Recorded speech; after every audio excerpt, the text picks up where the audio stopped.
Mae Sophie sy'n yma. Heddi dwi'n siarad am fy nhaith dysgu Cymraeg.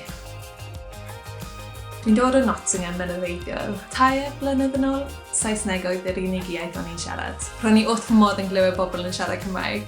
Dwi'n credu efallai ro'n i'n hoffi syniad nad oedd pawb yn gallu deall yn beth o'ch chi'n dweud. Ar y pryd, doedd dim syniad go iawn dy fi am sut gallen ni ddod yn siaradwyr. Dechreuais i cwrs Cymraeg ond stopiais i yn dweud nad oedd y amser i fi. Pan ges I blant, wnaeth pethau'n newid. Ro'n I moyn iddyn nhw fod yn Gymru Cymraeg.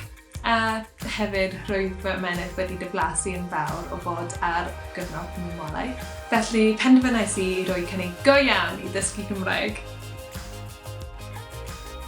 Roedd pethau'n wahanol yr ail dro.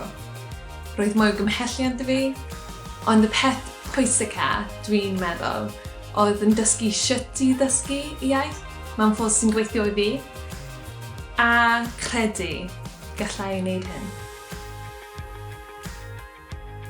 Dwi wedi creu studygram ar Instagram am ddysgu Cymraeg o'r enw welsh.notebook. Yna dwi'n postio'r lluniau o'r pethau dwi'n gwneud I ddysgu. Mae'n neis I gael fel cofnod o fy nhaith, I weld pa mor bell dwi wedi dod leni. A hefyd, mae wedi fy nghysylltu a siaradwyr eraill a dysgwyr o ieithoedd eraill. Erbyn hyn, ychydig dros 2 blynedd yn diweddarach, gallai siarad Cymraeg. O rhywbeth.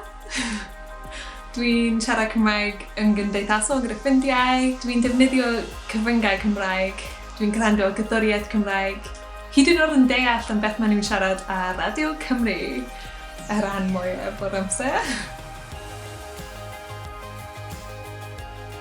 Mae'n bonkers pa mor bwysig mae siarad Cymraeg wedi dod I fi.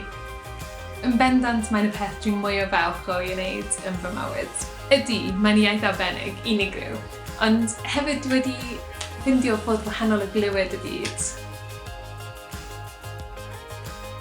Dwi'n gwybod gall unrhywun yn dysgu Cymraeg. Beth sy'n bwysig yw ychydig o gymhelliant, ychydig o cyfle, a y ffordd sy'n o ddysgu sy'n hwyl I chi.